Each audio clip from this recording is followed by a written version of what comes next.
Hi, you look so fancy. Thank you. Nice. Here I'm in my Scooby-Doo t-shirt and that's it, but Hey, I'm wearing fuzzy house slippers, so it's totally okay. very nice. So otherwise, welcome to Morbid Planet's first morbid moment. Everyone, this is Vita Devoid, very lovely lady here. Hello. I just like to keep it very simple, very organic, so we can just kind of chat about things. Like there's a few questions I'd like to ask just because, I think viewers would like to know. And then I have a little exercise or fun game where I've got my trusty True Blood cup and I've made some questions that we can pick out questions and get to know each other. Well, I have some salts in here, so I'll be loosened up and ready to rock. I also got another new cup. This one was very nice. I got it American Horror Story one. You. Yes. We have you guys have those, I don't remember what it's called, the big giant Halloween stores that pop up for like 3 months. Oh, Spirit, yeah. Yeah, we just got one up the street. Right now. And I love going in there. There's so many neat things. I could spend hundreds of dollars. So they haven't really stocked the one that's around me. I live in an area that's kind of a dead zone. So the closest one is like 20 minutes away, but it's not really stocked yet. So it was kind of sad when I went. So all I got were some sandworm socks because nice. Why not? I know ours, I guess it's an old Sears building, which a lot of people don't know or remember what Sears is, but it was a 2-floor building. So the one when we get one every year is just freaking massive. Oh my God. Build the entire thing. So yeah, I walked in there the other day just looking for that. And it's like, was 45 minutes. Next thing I know, I'm just walking around. But yeah, I just grabbed the cup though for now, but I'll have to go back. For now. Yes. Very good. So did you do a show this weekend? I had a couple of shows this week. I actually just posted some photos to my Instagram. I did a human pincushion performance last night. Ooh. Which is needle play. And I have some marks on my chest from it. So I was just showing those off. Do you want to maybe tell everyone what is it that you actually do? Okay, so I do a lot of things. Primarily right now, I'm doing a lot of emceeing and stage hosting for burlesque shows. Yeah. I come from like vaudeville, burlesque, and drag. And in the last few years, I've been expanding more into circus and sideshow. Okay. So I kind of blend all of that together on stage. Pre-pandemic, I was doing that probably 300 days a year. I was touring constantly. Wow. And still kind of coming out of the recovery phase of lockdown. So I'm booking again, which is really nice. And you were doing, I think, or trying to do a lot of stuff online as well. I did a lot of virtual shows over the last year and a half, which was really cool because I got to build a set. Like this is all in my bedroom. This cool little cabaret stage. That looks neat. I love that. Yeah, it was fun to put that together actually, because I always really love like red curtains and theater stuff. So that's what I look at in my bed. Yeah. And I got to learn a lot about set lighting and recording, and it was just it was interesting to switch from live entertainment to a screen. It's very different. So it was kind of stressful, and also getting off of a stage with a live show is very different than just turning off your camera and the only thing left with you is your little ring light. It's kind of sad. Yeah, you don't have that audience interaction and just the people there. Which it's really isolating. It's really isolating. Yeah. No, it's funny too. And I guess with the pandemic, everyone's just done so many different things. And it's like, I found with it, I talk to people less. Like I used to talk to a lot more people online and stuff. And then I found, no, I just kind of didn't want to talk to many people. I don't know what it was, but. Yeah, I got really used to guys not telling me to smile, which unfortunately I have to deal with that again, but yeah, masks kind of help with that. Yes. Yeah, so it's like nice I didn't have to deal with harassment or like escaping creeps at events. Yeah. Creatively. I know, I'm sure you must have some interesting stories with that. Yeah. I attract some strange types. Are you one of those types of people? And I ask because my mom always said since I was a kid, she's like, you have an invisible sign on your forehead. So it's like anytime I'm anywhere, I will have people come up and just talk to me. And yeah, it's been weird over the years. There's some weird stories too of people just coming up and it's like, no, Yeah, no way. I don't know what it is. It's usually strangers randomly just telling me their life stories and all the horrific things that they're experiencing in their life Yeah. without being prompted, without a hello, anything. They just, somebody will be near me and just look at me and just start bleh, with all the weirdest shit. And it's like, did I ask you?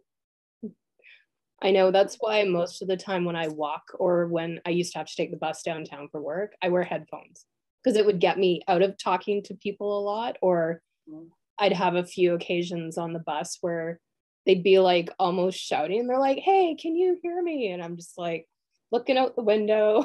It doesn't work for me because guys have actually thrown things at my head. Oh my God. Yeah. Picked Just my get your suitcase. I'm usually on the train with like luggage to get to my gigs. Yeah. So pick my suitcases or punch my luggage or bags to get my attention. So like there's not even any faking that. Wow. I know. People are terrible.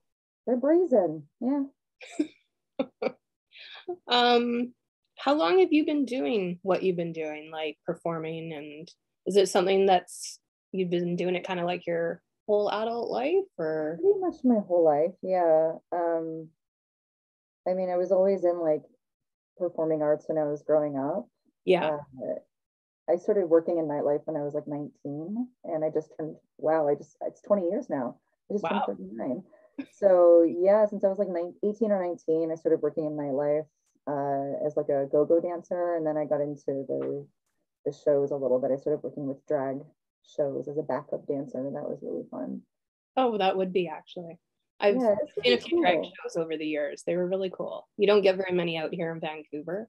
Really? But yeah, back in the day, again, probably about 20 years ago. I'm just a couple years older than you are. They had a club downtown called Celebrities. Ooh. And it was amazing. It was gay nightclub, and you'd go down there, and we used to go just for the drag shows.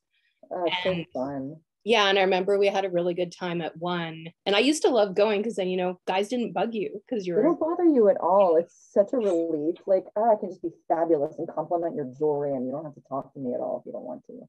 Yeah, and I remember this one, I was right at the front row. They were dancing, having a good time, doing a show, and came over and just stopped and like mid-performing and looked at me, and they're like, oh, you're so cute, and just patted me on the head and then kept going back. And I was just like, yeah, I love that when you go to a live show and they make you a part of it.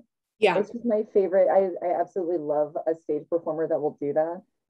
And interact with people. It's just so cute. Like it's not like I'm watching a TV. It's like I'm actually here and I'm a part of this with you. It's a really nice experience.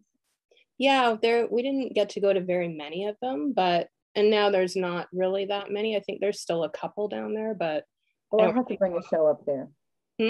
I'll have to bring you a show. Yes, you should. You should find a stage. I will make it work. I mean, you're in Vancouver, right? Yeah, just a little. I'm probably about 15 minutes from downtown. So, yeah.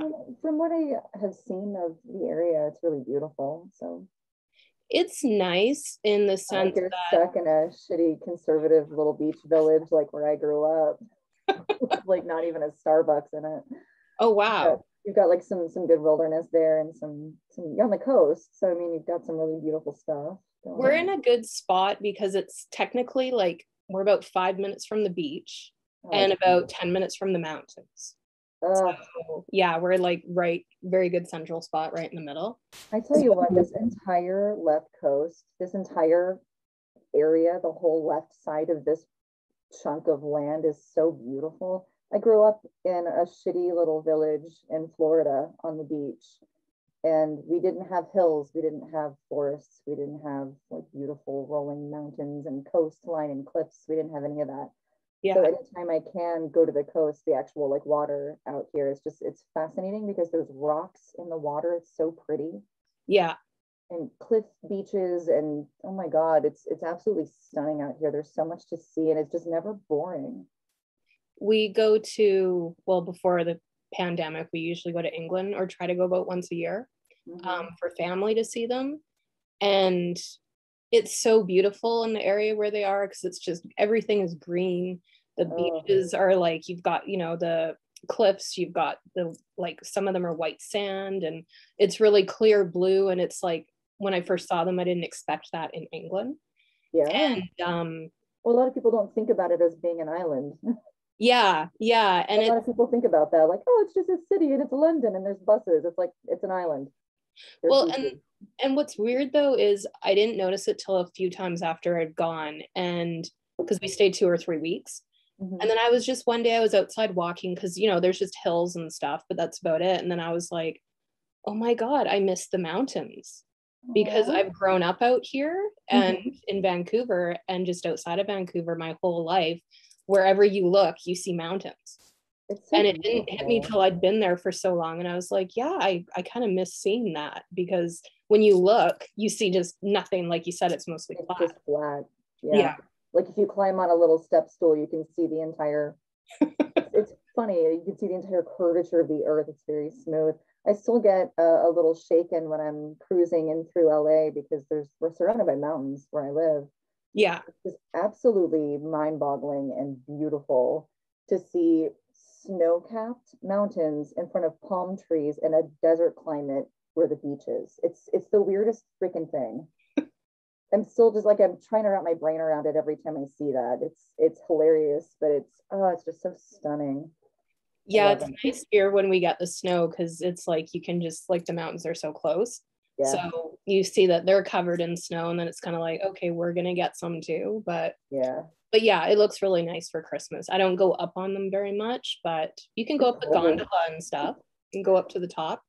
And at Christmas they do like a bunch of different things with hot chocolate and carols, and I think they've got something with bears, or I don't remember. There were reindeer in the winter. Yeah, they have this reindeer and bears are not the same thing. Well, they have something, I can't remember which mountain it was, but we've seen a few bears going up. Yeah, it scared the crap out of me. Because there's like 3 ski hills that are within about 10 minutes from here, different mountains. And it was about April one year, and we went up to Cyprus, and we just drove up, and we were just going to go for a walk, because it was about April, so they were closed for the season, but there was no one up there. It was deserted. So we parked the car, and me and my partner, we got out and we started walking down the trail, and there was probably about a good 1.5 feet of snow. And we're just walking. I can't fathom that as a Floridian. Like, what? And what do you do? And I'm just sitting there yapping away and walking, and all of a sudden he just turns around and he's like, shut up. And I was like, what's wrong? And he's like this, and he points, and it was about 100 feet in front of us was a black bear. Oh my God. And he was just, walking along, and we're like, oh my God, what do we do? For some snacks. He's looking for snacks, but so yeah, we kind of panicked. We're like, no, just don't run or anything. So we like backed up, and we walked all the way back to the car, like facing him, so we could kind of see if he like decided to turn around. But yeah, there's a few times to do. They can break into cars. Yeah, they're very smart. Yeah, they out here where we live, we're not quite near the edge where the forest is over here, but a friend of mine who lives about a half an hour away from here, she was telling me the other week that they put up a camera outside their house to just kind of keep an eye on everything. And then they heard banging, I guess, at about 4 a.m. And they're like, what the hell was that? And they didn't see anything. So after they got the camera, they went and started watching, and sure enough, there was a bear in their yard at 4 a.m. Oh, and he was looking for snacks in the trash. And he couldn't find them. You gotta put them in your garage. Well, he couldn't find them, so he was beating the trash cans because he wanted snacks. So I don't know. Because we talk about him a lot, we named him George, just because we can't keep saying the bear. And yeah, she's had a few times where she was coming home like on the bus, and you get off at the stop and walk up the street. And a couple of weeks ago, this random lady just pulled up and was like, do you want to ride home? And she was like, I don't know you. And she's like, the bear's out up the street. So this lady didn't even know her, picked her up in her car and drove her to her house just because he was wandering around. Oh my God. Yeah, I would have done the same thing. That's just freaking scary. Yeah. So yeah. It's gators. Ooh. Where I'm from, yeah. And those things are fast. They're like turtles. Turtles are fast, and most people don't think they are. Your turtles are fast. Yes. Sitting here watching me as we're talking. So, Oh, I think yeah. of them as my godchildren. I do. Aw. I love your babies. They're so cute. Yeah, he's a little weird, that one, but I Really? like him. He's cute. Oh, He I've had turtles about 37, 38 years. oh I was a wow. kid. Yeah. So I've always had That's turtles, funny. but he's the only one that is this cuddly and acts like this. Yeah. It's like a puppy. For people that aren't familiar with your baby, Yeah. is Watson, yeah. Watson, yeah. The cutest thing on the planet always requires face snuggles and little cuddle things, and is just the cutest little thing. I And I know. absolutely adore seeing posts because it's like little angel baby. Well, he just he walks around the house now that he's a bit bigger because he's as big as my hand now. Like I can barely just on each of his side of his shell. That's And not cute. Three. Oh. Yeah, he's 3 now. So he turned 3 in June. Oh. But yeah, he just wanders around. Like tonight I was like, let's go get your dinner. And he just follows me into the kitchen. God. And I use like when I feed him, I use like the bottom of a plastic planter dish. And so that way he's got about this much water, and put the tub down, but he knows the tub is in the bathroom. So we go to get the food, and then we come back, and I usually put the food in the bedroom where I feed him, then go get the tub. But he usually beelines for the bathroom, and I keep the door shut because I don't want him in there walking around the toilet or God knows what he's doing. So he bangs against the door until you open it. And so I went in and I was filling up the tub. Then I brought it in and I was like, I'll be right back. I have to go pee. And then he just followed me right in the bathroom and then just sat on the mat. And I'm like, come on. So yeah, he has separation issues. He doesn't want to leave. So precious. I grew up with exotic animals my entire childhood. Yeah. Yeah, my family, we were obsessed with bizarre creatures, like not necessarily typically cuddly family pet types. We never had like a cat. Yeah. It was like mud skippers and chinchillas and water frogs and a mud skipper. I've never heard of that. Okay, so a mud skipper, let me see if I can pull up a photo of one. We had 2 and they were named Bog and Quagmire. And I don't know if anyone ever used to watch a show called Eureka's Castle, but they were these little swamp creatures. Oh, okay. It's an amphibious creature that lives both in water and on land, kind of. Okay. And they're slimy and they're fuck ugly. They're very ugly critters. You're not gonna be able to see it. I just see glare. That's okay. I'll have to look. It looks kind of like the front part is like a fish. Yeah. But the back is kind of like a tadpole. I'm gonna see if I can download this and it'll. And they have so they have legs, right? No. No? Oh, okay. No. Maybe this will show up a little. No, it's not going to show up. No, I just see white. No, I can't see it. That's okay. So the front half looks kind of fish-like, and the back is just like tadpole-y, and they're about this big. Mm-hmm. And they've got little eyes on the top of their head, and they're goofy and weird, and they have little fins on the front half of them. So if they're out of water, they're just kind of. It's like a weird Darwinist in-between creature. Huh. So they're fascinating to study. It's kind of, I don't know how to pronounce this word because I've never heard it said, but I've read it before, an axolotl. Okay. It's kind of like a water creature that's like a halfway between an evolutionary phase and creatures. Weird. Okay. They're cute. It's like a weird little water critter. Well, I'm gonna Google this after we're done. They're so cute. Where my phone is, otherwise. Yeah, but they don't stay looking like that forever. They kind of evolve as they grow and they turn into something else. They're just really cute. But yeah, mud skippers are very interesting, and I don't know. I was just fond of strange things. I also had a lot of rats, pet rats. Okay, I've known a few people who've had rats. They're remarkably smart. They're just like little puppy dogs. And I had a giant Gambian pouched rat, and he was 8 pounds. He was about the size of a small cat from Africa, and they have cheek pouches, kind of like hamsters do. Yeah. So they forage around and they stuff them full of like nuts and peanuts and food and stuff, and then they go into their little home and scoop it all up and save it for later. It's just like, it's hilarious to watch them. They're so funny. Oh, Yeah. so see, you had interesting pets. My mom had dogs and I had turtles. I had prairie dogs, Dakota ground squirrels, hedgehog. We had a cute hedgehog, rose-haired tarantula. I've always, tarantula. No. See, we were kind of like pet sitting it, and I was really afraid of it, but my kid brother kind of liked it. But I don't know.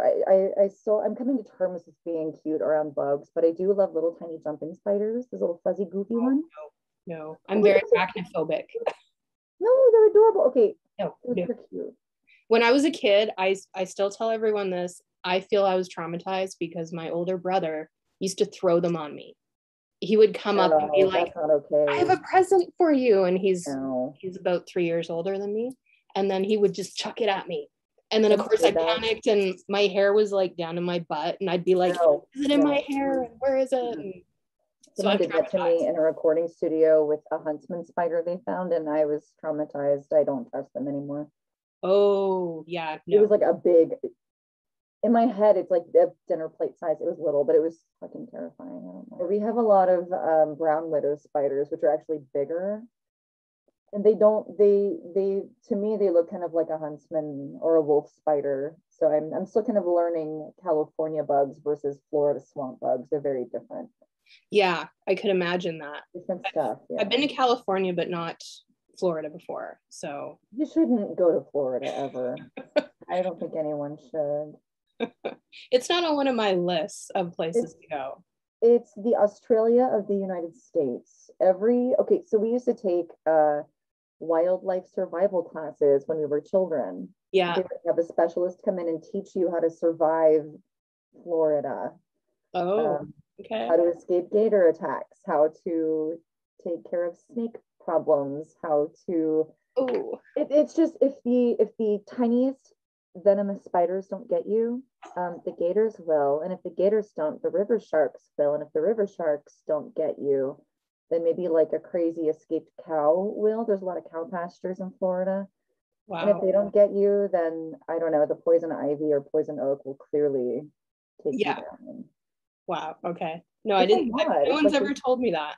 Oh, it's terrifying. Yeah. Oh my God. Especially like the further inland and southern you get into the Everglades swamps, like there's anacondas. I actually was staying with a woman who had a pet green anaconda that was 16 feet long. How wide? Like we're talking about this wide. Wow. You know, in the world of green, because the green anaconda is one of the largest breeds of snakes. Yeah. She was very gentle. She was raised domestically. She wasn't like a wild, crazy, nasty, vicious snake. She's actually like afraid of everything. Yeah. And she mostly would just like hang out in her, like we had like a big garden bathtub upstairs. She'd hang out in that. And we had to make sure that if one of us wanted to handle her, like there were more than one person there, that if she freaked out or like tensed up and constricted on you, they could get her off you. She's heavy though. I can imagine. Wow. Yeah. And I love snakes, but that one, like, ooh, man, that was a huge baby. Whew. Their bodies are very cold. So that's what turtles are. It's not warm like a dog or a fuzzy mammal. Yeah. I've had a couple of different snakes, and it's interesting how cold they are, but they want you because you're warm. You're like a warm rock. Yeah. They want to get close to your body. So like I had ones that would climb up into my hats and in my shirts and hang out and fall asleep in my clothes. That's why Watson likes, like here or, They like it right up here on your shoulder because it's like your hair keeps them warm. They're all over Florida. And you have mimic animals that are not venomous, but their skin patterns look like venomous ones to ward off predators. So you have to really study and get close to see which ones are and are not going to probably murder you. Wow. They're everywhere. Like you always find them around your front garden or your yard. I mean, it's always kind of a good sign to see them because they eat the pests around your house. Yeah. Well, housekeepers. But it is still like a shock, like, oh shit, that's gonna kill me. Oh. I know he watches sometimes on TV. I don't know where it is, but there's these this couple that goes around and they remove snakes from houses and places. I don't know if they're in Australia or where I've seen a beekeeper that does that. She'll go and get beehives out of people's houses. It's I don't know. This guy's crazy. He's like head to toe tattoos, colored hair. His girlfriend's got pink hair and tattoos, and he just goes nuts and goes in and is like, "This is the most poisonous snake ever," and he just grabs them and I'm hanging on to it. Yeah. So it's a weird show, but he watches it sometimes. So I can just go grab one. If it's domestic, then sure, but I'm not going to handle a wild snake. That's just asking for trouble. No, some of these like I don't even. He's just like, one bite from this, you'll die, and it's like, okay. And they're just like flipping it around, hanging out with it. Nope. Yeah. Nope. So yeah, I don't know. Do you have like any shows coming up that you want to tell people about, or oh god, where people can find you on social media? Let me grab my planner. Hang on a second. Let me see if I can grab my handbag. Because what I'm going to do actually too is we can put some in the description of the video and put some of these as well if you email it to me. Let me see. I just finished a huge week of shows. The calendar's filling up again. I'm really excited about it. When Halloween's coming up, do you get a lot more gigs for Halloween? It is a lot busier between like October 1st through about Valentine's Day. That's busy season. Halloween week is a nightmare. I've rebooked it like 4 times. Ooh. Things keep coming up that it's like, oh, that sounds like it'd be fun. And then another thing will be offered and it's like, oh, that sounds really cool too. I have a hard time figuring out which ones to do. Yeah. My next show is at a place called Saint and Sinner in North Hollywood. I am emceeing and performing with a show called The Dollface Dames. Oh, okay. Then I am doing a night of go-go dance for Beaumont in MTL Riverside, California. It's a really cute live music venue with an adorable stage and a very sweet staff. Nice. Especially their cute studly bartender, Julian. He's adorable. And then October 22nd, I will be in Orlando, Florida. I run a production called the Vaudevillains Burlesque Company. It's Florida's longest running burlesque show at Spooky Empire's Ultimate Horror Weekend. So it's a horror convention. Wow, okay. Yeah, I'm pretty excited about that. So that's October 22nd. And then the 24th of October, I'll be in Santa Ana, California with Muse Burlesque at the Copper Door. And then that would be fun because I don't think I've ever seen a burlesque show because I've never seen any out here. Yeah. They're fun. They're really fun because there's a lot, the way that it's done is there's a little something for everybody. Yeah. It's a good, smart producer. It is a full variety of body types, gender identities, all sorts of folks are booked into it and all kinds of talents. There's usually elements of comedy, drag, circus arts, little striptease, little booty shaking. You know, it's fun and it's a little nasty and silly and flirty and maybe some danger. It's kind of cool. That Muse Burlesque really gets it right. That show is really fun. Yeah. And then October 29th and 30th, I'm returning to Insomniac Events down in San Bernardino for Escape Halloween, which is a massive, massive Halloween event. And I'm doing some burlesque with that. So I'm really excited about it. Ooh, yay. Busy season. Yeah. So subscribe. I did. Be cool like Vita Devoid. Thank you. Yes. Mm-hmm. Everyone subscribe and like this video. So, but otherwise, thank you so much for coming on and being my first guest. It's been amazing. And I'm so happy to actually get to chat with you. Yeah, finally. I see so many people online and only a few select people I've actually talked on the phone or Skyped with or, you know, and it's just, I don't know, why not? Because you see people. So yeah, like having friends, just not close. Well, let's do it again. We'll be internet friends. Yes, we can. But thank you so much. And otherwise, yeah, you take care and I will talk to you soon. And thanks for being on A Morbid Moment on Morbid Planet. Okay. Thank you so much. Bye.